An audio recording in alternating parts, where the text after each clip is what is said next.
Hi ಸ್ನೇಹಿತರೆ, ಎಲ್ಲರಿಗೂ ನಮಸ್ಕಾರ. ನೋಡಿ ವೀಕ್ಷಕರೇ, ಸರ್ಕಾರ ಪ್ರತಿಯೊಂದು ಗೃಹಲಕ್ಷ್ಮಿ ಯೋಜನೆಯ ಫಲಾನುಭವಿಗಳಿಗೆ 3 ತಿಂಗಳ 6,000 ಹಣನ ಕೊನೆಗೂ ಜಮಾ ಮಾಡುವುದಾಗಿ ಭರ್ಜರಿ ಗುಡ್ಡಿಸ್ನ ಕೊಟ್ಟಿದೆ. ಆದರೆ 2ರಿಂದ 3 ಲಕ್ಷಕ್ಕಿಂತ ಅಧಿಕ ಮಹಿಳೆಯರಿಗೆ ಇನ್ನು ಮುಂದೆ ಗೃಹಲಕ್ಷ್ಮಿ ಹಣ ಬರ್ತಾ ಇಲ್ಲ. ನಿಮ್ಮ ಬ್ಯಾಂಕ್ ಖಾತೆಗೆ ನೀವು ಹಣ ಪಡ್ಕೋಬೇಕು ಅಂದರೆ ಆದಷ್ಟು ಬೇಗ ಗೃಹಲಕ್ಷ್ಮಿಗೆ ಮರು ಅರ್ಜಿನ ಹಾಕಬೇಕು. ಅದೇ ರೀತಿ ಸರ್ಕಾರದಿಂದ ಪ್ರತಿ ಫಲಾನುಭವಿಗಳ ಬ್ಯಾಂಕ್ ಖಾತೆಗೆ ಇಂದು ಶನಿವಾರ ಮೇ 2ರಿಂದ ಒಟ್ಟು 24 ಜಿಲ್ಲೆಗಳಿಗೆ 2 ಹಂತಗಳಲ್ಲಿ 3 ತಿಂಗಳ ಗೃಹಲಕ್ಷ್ಮಿ ಯೋಜನೆಯ 6,000 ಹಣನ ಜಮಾ ಮಾಡ್ತಾ ಇದೆ. ನಿಮ್ಮ ಬ್ಯಾಂಕ್ ಖಾತೆಗೆ ಹಣ ಪಡಿಬೇಕು ಅಂದರೆ ನೀವು ಸರ್ಕಾರ ಜಾರಿಗೆ ತಂದಿರುವ ಹೊಸ ನಿಯಮಗಳನ್ನ ಕೂಡ ಪಾಲಿಸಬೇಕು. ಅದೇ ರೀತಿ ರೇಷನ್ ಕಾರ್ಡ್ ದಾರರಿಗೂ ಕೂಡ ಸರ್ಕಾರ 3 ಗುಡ್ ನ್ಯೂಸ್ನ ಕೊಟ್ಟಿದೆ ಮತ್ತು ಹೊಸ ರೇಷನ್ ಕಾರ್ಡ್ಗೆ ಅರ್ಜಿ ಕೂಡ ಸ್ವೀಕಾರ ಮಾಡ್ತಾ ಇದೆ. ಹಾಗಾದ್ರೆ ಬನ್ನಿ ಸರ್ಕಾರ ಕೊಟ್ಟಿರುವ ಮಾಹಿತಿ ಏನು ಅಂತ ತಿಳ್ಕೊಳ್ಳೋಣ. ಅದಕ್ಕಿಂತ ಮೊದಲು ನೋಡಿ ವೀಕ್ಷಕರೇ, ನೀವೇನಾದ್ರೂ ಇನ್ನೂ ಕೂಡ ನನ್ನ ಚಾನಲ್ನ ಸಬ್ಸ್ಕ್ರೈಬ್ ಆಗಿಲ್ಲ ಅಂದರೆ ದಯವಿಟ್ಟು ಪ್ರತಿಯೊಬ್ಬರು ಚಾನಲ್ನ ಸಬ್ಸ್ಕ್ರೈಬ್ ಮಾಡ್ಕೊಳ್ಳಿ, ಹಾಗೆ ವಿಡಿಯೋಗೆ ಒಂದು ಲೈಕ್ನ ಕೊಡಿ. ಹೌದು ವೀಕ್ಷಕರೇ, ಸರ್ಕಾರ ಪ್ರತಿಯೊಂದು ಗೃಹಲಕ್ಷ್ಮಿ ಯೋಜನೆಯ ಫಲಾನುಭವಿಗಳಿಗೆ ಒಟ್ಟು 3 ತಿಂಗಳ 6,000 ಹಣನ ಜಮಾ ಮಾಡ್ತಾ ಇದೆ. ನಿಮ್ಮ ಬ್ಯಾಂಕ್ ಖಾತೆಗೆ ಏಪ್ರಿಲ್ ತಿಂಗಳ 30ನೇ ಕಂತು, ಮಾರ್ಚ್ ತಿಂಗಳ 29ನೇ ಕಂತು ಹಾಗೂ ಫೆಬ್ರವರಿ ತಿಂಗಳ 28ನೇ ಕಂತು, ಈ 3 ತಿಂಗಳ 6,000 ಹಣನ ಸರ್ಕಾರ ಜಮಾ ಮಾಡ್ತಾ ಇದೆ. ಆದರೆ 2 ಲಕ್ಷಕ್ಕಿಂತ ಅಧಿಕ ಮಹಿಳೆಯರಿಗೆ ಇನ್ನು ಮುಂದೆ ಗೃಹಲಕ್ಷ್ಮಿ ಹಣ ಬರ್ತಾ ಇಲ್ಲ. ನಿಮ್ಮ ಬ್ಯಾಂಕ್ ಖಾತೆಗೂ ಕೂಡ ಕ್ಯಾನ್ಸಲ್ ಆಗುವ ಸಾಧ್ಯತೆ ಇದೆ. ಒಂದು ವೇಳೆ ನೀವು ಹಣ ಪಡೆಯಲೇಬೇಕು ಅಂದರೆ ಆದಷ್ಟು ಬೇಗ ಈ ಮೇ ತಿಂಗಳ 10ನೇ ತಾರೀಕಷ್ಟರಲ್ಲಿ ನೀವು ಗೃಹಲಕ್ಷ್ಮಿಗೆ ಮರು ಅರ್ಜಿನ ಹಾಕೋದು ಕಡ್ಡಾಯವೆಂದು ಸರ್ಕಾರ ಆದೇಶ ಕೊಟ್ಟಿದೆ ಮತ್ತು ಸರ್ಕಾರ ಜಾರಿಗೆ ತಂದಿರುವ ನಿಯಮಗಳನ್ನ ಪಾಲಿಸಬೇಕು. ಹಾಗಾದರೆ ಸರ್ಕಾರ ಯಾವ ಕಾರಣಕ್ಕೆ ಈ ರೀತಿಯ ಬದಲಾವಣೆಗಳನ್ನ ಜಾರಿಗೆ ತಂದಿದೆ ಅಂತ ಕೂಡ ತಿಳಿಸ್ಕೊಡ್ತಾ ಇದ್ದೀನಿ. ಅದಕ್ಕಿಂತ ಮೊದಲು ನೋಡಿ ವೀಕ್ಷಕರೇ, ಇಂದು ಶನಿವಾರ ಮೇ 2ರಿಂದ ಕರ್ನಾಟಕದ ಯಾವ 24 ಜಿಲ್ಲೆಗಳಿಗೆ 2 ಹಂತಗಳಲ್ಲಿ 3 ತಿಂಗಳ 6,000 ಹಣ ಬರ್ತಾ ಇದೆ ಅಂದರೆ ನೋಡಿ ವೀಕ್ಷಕರೇ, ಮೊದಲ ಹಂತದಲ್ಲಿ ಬಾಗಲಕೋಟೆ, ಬೆಂಗಳೂರು ನಗರ, ಬೆಂಗಳೂರು ಗ್ರಾಮಾಂತರ, ಬೆಳಗಾವಿ, ಬಳ್ಳಾರಿ, ಬೀದರ್, ವಿಜಯನಗರ, ಚಾಮರಾಜನಗರ, ಚಿಕ್ಕಬಳ್ಳಾಪುರ, ಚಿಕ್ಕಮಗಳೂರು, ಚಿತ್ರದುರ್ಗ, ದಕ್ಷಿಣ ಕನ್ನಡ, ದಾವಣಗೆರೆ, ಧಾರವಾಡ ಮತ್ತು ಗದಗ, ಈ ಜಿಲ್ಲೆಗಳಿಗೆ ಮೊದಲ ಹಂತದಲ್ಲಿ ಹಣ ಬರ್ತಾ ಇದೆ. ಎರಡನೆಯ ಹಂತದಲ್ಲಿ ಯಾದಗಿರಿ, ಉತ್ತರ ಕನ್ನಡ, ಉಡುಪಿ, ತುಮಕೂರು, ಶಿವಮೊಗ್ಗ, ರಾಮನಗರ, ರಾಯಚೂರು, ಮೈಸೂರು, ಮಂಡ್ಯ, ಕೊಪ್ಪಳ, ಕೋಲಾರ, ಕೊಡಗು, ಹಾವೇರಿ, ಹಾಸನ, ಕಲಬುರಗಿ ಮತ್ತು ಗದಗ, ಈ ಜಿಲ್ಲೆಗಳ ಪ್ರತಿಯೊಂದು ಫಲಾನುಭವಿಗಳಿಗೆ 2ನೆಯ ಹಂತದಲ್ಲಿ 3 ತಿಂಗಳ 6,000 ಹಣ ಬರ್ತಾ ಇದೆ. ಒಟ್ಟು ಪ್ರತಿಯೊಂದು ಫಲಾನುಭವಿಗಳಿಗೆ ಗೃಹಲಕ್ಷ್ಮಿ ಹಣನ ಸರ್ಕಾರ ಜಮಾ ಮಾಡ್ತಾ ಇದೆ. ನೀವು ಹಣ ಪಡಿಬೇಕು ಅಂದರೆ ಗೃಹಲಕ್ಷ್ಮಿಗೆ ಆದಷ್ಟು ಬೇಗ ಮರು ಅರ್ಜಿನ ಸಲ್ಲಿಸಬೇಕು ಮತ್ತು ಸರ್ಕಾರ ಜಾರಿಗೆ ತಂದಿರುವ ಹೊಸ ನಿಯಮಗಳನ್ನ ಪಾಲಿಸಬೇಕು.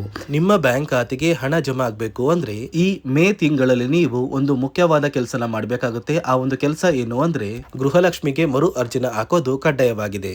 ನೀವು ಮರು ಅರ್ಜಿ ಹಾಕಿದ್ರೆ ಮಾತ್ರ ನಿಮ್ಮ ಬ್ಯಾಂಕ್ ಖಾತೆಗೆ ಗೃಹಲಕ್ಷ್ಮಿ ಹಣ ಬರೋದು. ಹಾಗಾದ್ರೆ ಹೇಗೆ ಈ ಮರು ಅರ್ಜಿನ ಹಾಕಬೇಕು ಅಂತ ನೀವು ಕೇಳಬಹುದು ಮತ್ತು ಯಾವ ಕಾರಣಕ್ಕೆ ಅಂತ ನೋಡಿ ವೀಕ್ಷಕರೇ, ಸುಮಾರು 2 ಲಕ್ಷಕ್ಕಿಂತ ಅಧಿಕ ಮಹಿಳೆಯರು ಗೃಹಲಕ್ಷ್ಮಿ ಯೋಜನೆಯಲ್ಲಿ ಇಲ್ಲಿಯವರೆಗೂ ಮರಣ ಹೊಂದಿದ್ದಾರೆ. ಸೊ ಮರಣ ಹೊಂದಿರುವ ಫಲಾನುಭವಿಗಳ ಒಂದು ಹೆಸರನ್ನ ಗೃಹಲಕ್ಷ್ಮಿ ಯೋಜನೆಯಿಂದ ಸರ್ಕಾರ ಕ್ಯಾನ್ಸಲ್ ಮಾಡಬೇಕು. ಯಾಕಂದ್ರೆ ಆ ಫಲಾನುಭವಿಗಳ ಬ್ಯಾಂಕ್ ಖಾತೆಗೆ ಇನ್ನೂ ಕೂಡ ಹಣ ಜಮಾ ಆಗ್ತಾ ಇದೆ. ಇದೇ ಕಾರಣಕ್ಕೆ ಈ ಮೇ ತಿಂಗಳಲ್ಲಿ ಸರ್ಕಾರದಿಂದ ಕೆಲವು ಅಧಿಕಾರಿಗಳನ್ನ ನೇಮಕ ಮಾಡಿ ನಿಮ್ಮ ಮನೆಗೆ ಬಂದು ಪ್ರತಿಯೊಂದು ಫಲಾನುಭವಿಗಳ ಒಂದು ದಾಖಲಾತಿಗಳನ್ನ ಚೆಕ್ ಮಾಡ್ತಾರೆ. ಸೊ ದಾಖಲಾತಿಗಳನ್ನ ಚೆಕ್ ಮಾಡಿ ಎಂಟ್ರಿ ಮಾಡ್ಕೊಂಡು ಹೋಗ್ತಾರೆ. ನಂತರ ಪ್ರತಿಯೊಂದು ಫಲಾನುಭವಿಗಳಿಗೆ ಗೃಹಲಕ್ಷ್ಮಿ ಹಣ ಜಮಾ ಆಗೋದು. ಅದೇ ರೀತಿ ಇನ್ನು ಮುಂದೆ ವರ್ಷದ ಕೊನೆಯಲ್ಲಿ ನೀವು ಗೃಹಲಕ್ಷ್ಮಿ ಯೋಜನೆಗೆ ನೀವು ಹೊಂದಿರುವ ಲೈಫ್ ಸರ್ಟಿಫಿಕೇಟ್ನ ಕೊಟ್ಟು ಮರು ಅರ್ಜಿ ಹಾಕಿದರೆ ಮಾತ್ರ ನಿಮ್ಮ ಬ್ಯಾಂಕ್ ಖಾತೆಗೆ ಮುಂದಿನ ತಿಂಗಳಿಂದ ಗೃಹಲಕ್ಷ್ಮಿ ಹಣ ಬರೋದು ಅಂತ ಸರ್ಕಾರ ಆದೇಶ ಕೊಟ್ಟಿದೆ. ಈಗಾಗಲೇ ಫಲಾನುಭವಿಗಳ ಬ್ಯಾಂಕ್ ಖಾತೆಗೆ ಒಟ್ಟು 3 ತಿಂಗಳ ಗೃಹಲಕ್ಷ್ಮಿ ಹಣನ ಸರ್ಕಾರ ಜಮಾ ಮಾಡ್ತಾ ಇದೆ. ನಿಮ್ಮ ಬ್ಯಾಂಕ್ ಖಾತೆಗೂ ಕೂಡ ಸರ್ಕಾರ ಈ ಮೇ ತಿಂಗಳ 10ನೇ ತಾರೀಕಷ್ಟರಲ್ಲಿ ಪ್ರತಿಯೊಂದು ಫಲಾನುಭವಿಗಳಿಗೆ ಸೇರಬೇಕಾಗಿರುವ 3 ತಿಂಗಳ ಗೃಹಲಕ್ಷ್ಮಿ ಹಣ ಜಮಾ ಆಗುತ್ತೆ ಮತ್ತು ಸರ್ಕಾರದಿಂದ ಜಾರಿಗೆ ತಂದಿರುವ ಹೊಸ ನಿಯಮಗಳನ್ನ ನೀವು ಪಾಲಿಸಿದರೆ ಮಾತ್ರ ನಿಮ್ಮ ಬ್ಯಾಂಕ್ ಖಾತೆಗೆ ಮುಂದಿನ ದಿನಗಳಲ್ಲಿ ಗೃಹಲಕ್ಷ್ಮಿ ಹಣ ಬರೋದು ಅಂತ ಸರ್ಕಾರ ಆದೇಶ ಕೊಟ್ಟಿದೆ. ರೇಷನ್ ಕಾರ್ಡ್ ಹೊಂದಿರುವ ಪ್ರತಿಯೊಂದು ಕಾರ್ಡ್ದಾರರಿಗೂ ಕೂಡ ಸರ್ಕಾರ 3 ಮುಖ್ಯವಾದ ಭರ್ಜರಿ ಗುಡ್ ನ್ಯೂಸ್ನ ಕೊಟ್ಟಿದ್ದು, ಮೊದಲ ಒಂದು ಗುಡ್ ನ್ಯೂಸ್ ಬಂದು ಸರ್ಕಾರ ಹೊಸ ರೇಷನ್ ಕಾರ್ಡ್ಗೆ ಅರ್ಜಿನ ಸ್ವೀಕಾರ ಮಾಡ್ತಾ ಇದೆ. ನೀವು ಕೂಡ ಹೊಸ ರೇಷನ್ ಕಾರ್ಡ್ನ ಪಡಿಬೇಕು ಅಂದರೆ ಆದಷ್ಟು ಬೇಗ ಅರ್ಜಿನ ಹಾಕಿ. ಅದೇ ರೀತಿ ಎರಡನೆಯ ಒಂದು ಗುಡ್ ನ್ಯೂಸ್ ಬಂದು ನೋಡಿ ವೀಕ್ಷಕರೇ, ನಿಮ್ಮ ಒಂದು ರೇಷನ್ ಕಾರ್ಡಿಗೆ ಸರ್ಕಾರ ಈ ಏಪ್ರಿಲ್ ತಿಂಗಳಲ್ಲಿ ಫೆಬ್ರವರಿ ಮತ್ತು ಮಾರ್ಚ್ ತಿಂಗಳ ಒಟ್ಟು 2 ತಿಂಗಳ ಇಂದಿರಾ ಕಿಟ್ನ ವಿತರಣೆ ಮಾಡ್ತಾ ಇದೆ. 5 ರೀತಿಯ ಆಹಾರ ಪದಾರ್ಥಗಳು ಇರುವಂತಹ 10 ಆಹಾರ ಪದಾರ್ಥಗಳನ್ನ ಸರ್ಕಾರ ಈ ಏಪ್ರಿಲ್ ತಿಂಗಳಲ್ಲಿ ಪ್ರತಿಯೊಂದು ರೇಷನ್ ಕಾರ್ಡ್ದಾರರಿಗೆ ಕೊಡ್ತಾ ಇದ್ದು, ಪ್ರತಿಯೊಬ್ಬರಿಗೂ ಆದಷ್ಟು ಬೇಗ ಈ ಒಂದು ಸೌಲಭ್ಯ ಸಿಗ್ತಾ ಇದೆ. ಅದೇ ರೀತಿ ಮೂರನೆಯ ಒಂದು ಗುಡ್ ನ್ಯೂಸ್ ಬಂದು, ಇನ್ನು ಮುಂದೆ ನೀವು ಉಚಿತ ಅಕ್ಕಿ ಪಡಿಬೇಕು ಅಂದರೆ ಆ ಒಂದು ಬಯೋಮೆಟ್ರಿಕ್ ಮಷಿನ್ ಮೇಲೆ ಬೆರಳಿಡುವಂತಹ ಅವಶ್ಯಕತೆ ಇಲ್ಲ. ಯಾಕಂದರೆ ಇದೀಗ ಸರ್ಕಾರ ನಿಮ್ಮ ಒಂದು ಬೆರಳು ಆ ಒಂದು ಮಷಿನಲ್ಲಿ ಎಂಟ್ರಿ ಆಗಿಲ್ಲ ಅಂದರೂ ಕೂಡ ಆ ಒಂದು ಅಧಿಕಾರಿಗಳು ಪುಸ್ತಕದಲ್ಲಿ ನಿಮ್ಮ ಒಂದು ಹೆಸರನ್ನ ಬರ್ಕೊಂಡು ನಿಮ್ಮ ಕಾರ್ಡಿಗೆ ಅಕ್ಕಿನ ಕೊಡಬೇಕು ಅಂತ ಸರ್ಕಾರ ಆದೇಶ ಕೊಟ್ಟಿದ್ದು, ಈ 3 ಗುಡ್ ನ್ಯೂಸ್ನ ಪ್ರತಿಯೊಂದು ಫಲಾನುಭವಿಗಳಿಗೆ ಸರ್ಕಾರ ಕೊಡ್ತಾ ಇದೆ. ಇದರ ಜೊತೆಗೆ ನಿಮ್ಮ ಬ್ಯಾಂಕ್ ಖಾತೆಗೆ ಗೃಹಲಕ್ಷ್ಮಿ ಯೋಜನೆಯ ಹಣ ಇನ್ನು ಮುಂದೆ ಬರಬೇಕು ಅಂದರೆ 5 ರೀತಿಯ ಹೊಸ ನಿಯಮಗಳನ್ನ ನೀವು ಪಾಲಿಸಬೇಕು ಅಂತ ಸರ್ಕಾರ ಆದೇಶ ಕೊಟ್ಟಿದೆ. ಅದೇ ರೀತಿ ನೋಡಿ ಸ್ನೇಹಿತರೆ, ಈ ಬಾರಿ ಸುಮಾರು 1 ಲಕ್ಷಕ್ಕಿಂತ ಅಧಿಕ ಫಲಾನುಭವಿಗಳ ಬ್ಯಾಂಕ್ ಖಾತೆಗೆ ಸರ್ಕಾರ ಗೃಹಲಕ್ಷ್ಮಿ ಯೋಜನೆಯ ಹಣನ ಜಮಾ ಮಾಡ್ತಾ ಇಲ್ಲ. ಕಾರಣ ಏನು ಅಂದರೆ, ನಿಮ್ಮ ಬ್ಯಾಂಕ್ ಖಾತೆಗೆ ಡೆಬಿಟ್ ಮೂಲಕ ಹಣ ಜಮಾ ಮಾಡುವಂತಹ ಸಂದರ್ಭದಲ್ಲಿ ಸರ್ಕಾರ ಸಾಕಷ್ಟು ಫಲಾನುಭವಿಗಳ ಒಂದು ಬ್ಯಾಂಕ್ ಖಾತೆಗೆ ಹಣ ಜಮಾ ಮಾಡೋದನ್ನು ಕ್ಯಾನ್ಸಲ್ ಮಾಡಿದೆ. ಯಾಕಂದರೆ ಇತ್ತೀಚೆಗೆ ಹಣಕಾಸು ಇಲಾಖೆ ಜಾರಿಗೆ ತಂದಿರುವ 5 ನಿಯಮಗಳ ಆಧಾರದ ಮೇಲೆ ಪ್ರತಿಯೊಂದು ಫಲಾನುಭವಿಗಳಿಗೆ ಸರ್ಕಾರ ಈ ಒಂದು ಹಣನ ಜಮಾ ಮಾಡ್ತಾ ಇದ್ದು, ಯಾರೆಲ್ಲ ಫಲಾನುಭವಿಗಳು ಈ ನಿಯಮಗಳನ್ನ ಪಾಲಿಸಿಲ್ಲ ನಿಮ್ಮ ಬ್ಯಾಂಕ್ ಖಾತೆಗೂ ಕೂಡ ಹಣ ಜಮಾ ಆಗೋದಿಲ್ಲ. ಹಾಗಾದರೆ ಬನ್ನಿ ಸ್ನೇಹಿತರೆ, ಸರ್ಕಾರ ಜಾರಿಗೆ ತಂದಿರುವ ಆ 5 ಹೊಸ ನಿಯಮಗಳು ಏನು ಅಂತ ನಾನು ನಿಮಗೆ ತಿಳಿಸ್ಕೊಡ್ತಾ ಇದ್ದೀನಿ. ನೋಡಿ ಸ್ನೇಹಿತರೆ, ಮೊದಲನೆಯ ಒಂದು ನಿಯಮ ಬಂದು, ಸಾಕಷ್ಟು ಫಲಾನುಭವಿಗಳು ಹೊಂದಿರುವಂತಹ ಒಂದು ರೇಷನ್ ಕಾರ್ಡ್ ಏನಿದೆ, ಆ ಒಂದು ರೇಷನ್ ಕಾರ್ಡ್ನ ಮನೆಯ ಸದಸ್ಯರ ಪ್ರತಿಯೊಬ್ಬರ ಒಂದು ಆಧಾರ್ ಕಾರ್ಡ್ನ ನಿಮ್ಮ ರೇಷನ್ ಕಾರ್ಡ್ಗೆ ಕಡ್ಡಾಯವಾಗಿ ಲಿಂಕ್ ಮಾಡಿಸ್ಬೇಕು. ಅಂದರೆ ಈ ಒಂದು ಲಿಂಕ್ ಮಾಡಿಸುವಂತಹ ಒಂದು ಪ್ರೊಸೀಜರ್ಗೆ ಸರ್ಕಾರ KYC ಅಂತ ಕರೀತಾರೆ. ನಿಮ್ಮ ರೇಷನ್ ಕಾರ್ಡ್ಗೆ ಇನ್ನೂ ಸಹ KYC ಆಗಿಲ್ಲ ಅಂದರೆ ನಿಮ್ಮ ಬ್ಯಾಂಕ್ ಖಾತೆಗೆ ಸರ್ಕಾರ ಮುಂದಿನ ದಿನಗಳಲ್ಲಿ ಗೃಹಲಕ್ಷ್ಮಿ ಯೋಜನೆಯ ಹಣನ ಕ್ಯಾನ್ಸಲ್ ಮಾಡುತ್ತೆ. ಅದೇ ರೀತಿ ಎರಡನೆಯ ಒಂದು ನಿಯಮ ಬಂದು, ಸಾಕಷ್ಟು ಫಲಾನುಭವಿಗಳು ಕಳೆದ 3 ತಿಂಗಳಿಂದ ಸರ್ಕಾರದಿಂದ ಬರ್ತಾ ಇರುವಂತಹ ಒಂದು ರೇಷನ್ ಏನಿದೆ, ಅಂದರೆ ಉಚಿತ ಅಕ್ಕಿ ಏನಿದೆ, ಈ ಒಂದು ರೇಷನ್ನ ಪಡ್ಕೋತಾ ಇಲ್ಲ. ಒಂದು ವೇಳೆ ಕಳೆದ 3 ತಿಂಗಳಿಂದ ನೀವು ರೇಷನ್ನ ಪಡ್ಕೊಂಡಿಲ್ಲ ಅಂದರೆ ಸರ್ಕಾರ ನಿಮ್ಮ ಬಳಿ ಇರುವಂತಹ ಒಂದು ರೇಷನ್ ಕಾರ್ಡ್ನ ಕ್ಯಾನ್ಸಲ್ ಮಾಡುತ್ತೆ. ನಿಮ್ಮ ರೇಷನ್ ಕಾರ್ಡ್ನ ಸರ್ಕಾರ ಕ್ಯಾನ್ಸಲ್ ಮಾಡಿದ್ರೆ ನಿಮ್ಮ ಬ್ಯಾಂಕ್ ಖಾತೆಗೆ ಗೃಹಲಕ್ಷ್ಮಿ ಯೋಜನೆಯ ಹಣ ಇರ್ಬೋದು ಮತ್ತು ಸರ್ಕಾರದಿಂದ ಬರುವಂತಹ ಒಂದು ಸೌಲಭ್ಯಗಳನ್ನ ನೀವು ಕಳ್ಕೋಬೇಕಾಗುತ್ತೆ.